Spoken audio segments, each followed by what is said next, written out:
अस्सलाम वालेकुम वरहमतुल्लाहि वबरकातुहू। मोहतरम हज़रात, आजकल एक अजीब किस्म का हमारे नौजवानों का एक नया जो ट्रेंड बना हुआ है, जो अपनी तालीम को मुकम्मल करके नौकरी के लिए बाहर चले जाते हैं, अपने शहर से बाहर या जो गल्फ़ कंट्रीज़ वगैरह चले जाते हैं। थोड़े दिन गुजरने के बाद में देखोगे उनका ज़हन और उनकी गुफ्तगू बातचीत करने का तरीका मुकम्मल बदल जाता है। वो क्या है भाई, हम भी थोड़ा सा आज की इस मजलिस के अंदर सुन लेते हैं कि बस उनका कहना यह है कि ये लोग जो हमारे शहर के अंदर देवबंदी उलमा रहते हैं, इनको इल्म का कुछ पता है ही नहीं। वो अपने आप को कहते हैं हनफी या शाफ़ी। मैं ना हनफी को मानता हूँ, ना शाफ़ी को मानता हूँ, हम्बली, मालिकी और देवबंदी, सुन्नी, सलफ़ी, शिया, मैं किसी चीज़ को नहीं मानता। फिर आप किस चीज़ को मानते हैं भाई? वो कहता है कि मैं सीधा साधा मुसलमान। लो जी, आज हम इसी ग्राउंड रियलिटी के बारे में जो बात कर लेते हैं। हज़रात, वीडियो थोड़ी लंबी होगी, इसको स्किप ना करें और पूरी वीडियो को देखें, और पसंद आए तो अपने दोस्तों के दरमियान में ज़रूर शेयर करें ताकि उनके जहनों के अंदर में जो शुबा है दूर हो जाए। बात दरअसल है कि जो इस तरह का जो दावा करने वाला है, अब जब कहीं रिश्ता मांगने के लिए कहीं जाएगा तो क्या लड़की या बाप उसको सिर्फ मुसलमान का लेबल देकर उसको उठा के देगा? उसके बारे में कुछ मालूमात तो ज़रूर करेगा ना। भाई आप क्या हैं, आपका कद क्या है, आपका हाइट क्या है, और आपका फाइनेंशियल कंडीशन क्या है, आपका एजुकेशन क्या है, आपका बैकग्राउंड क्या है, सारी चीज़ें मालूम करेंगे ना। इसके बाद में आखिर में कोई दीनी समझ बूझ रखने वाला है तो ये भी पूछेगा आपका जो दीनी बैकग्राउंड क्या है, आप किस मकतबी फ़िक्र से ताल्लुक़ रखने वाले हैं। अगर आप उसको यूँ कहें कि मान लो जी मैं तो सीधा साधा मुसलमान हूँ।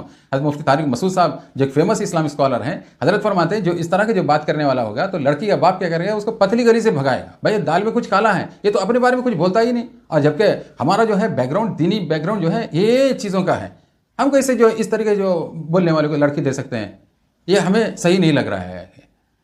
हाँ, लोग कहते हैं कि भाई इस्लाम के अंदर फ़िरके नहीं ना। हाँ, हम भी कहते हैं कि इस्लाम फ़िरकों को पसंद नहीं करता, लेकिन ग्राउंड रियलिटी क्या है, फ़िरके है कि नहीं?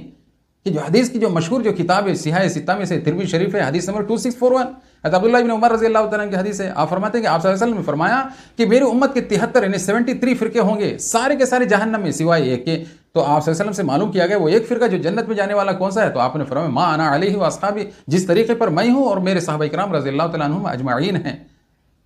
तो हाँ, अगर आप सल्लल्लाहु अलैहि वसल्लम यूँ फरमाए होते ये सारे के सारे जहन्नम में जाएंगे तो हम जो है 74वां फ़िरका ज़रूर जो तैयार करते। इसलिए आपको मालूम था कि क़यामत के करीब हम जैसे जो आजकल के जो नए नस्ल और नए जहन जो रखने वाले जो तबके के लोग हैं, तो वो लोग इस तरह के जो सवाल करेंगे, हम किसी चीज़ को नहीं मानते। अरे मानना ही पड़ेगा भाई, आपको बोलना ही पड़ेगा। शर्म की बात क्या है? इसके अंदर जो है हया की बात क्या है? बोलो अपने आप को, मैं हनफी हूँ या शाफ़ी हूँ, हम्बली हूँ, मालिक हूँ या देवबंदी हूँ या सुन्नी हूँ, शिया हूँ, सलफ़ी हूँ, जो भी जमात इस्लाम जिस आपको मकतबी फ़िक्र से आपको जो ताल्लुक़ है आप उसको जो ज़ाहिर कर दें। इसके अंदर शर्म की बात क्या है?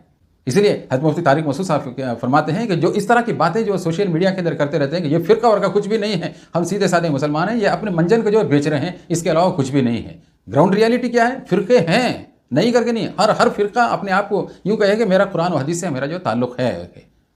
मुझे उम्मीद है इन बातों के ज़रिए से ज़रूर हमारे जहनों के अंदर जो खलजान है, शुबहात है, ज़रूर दूर हो गए होंगे।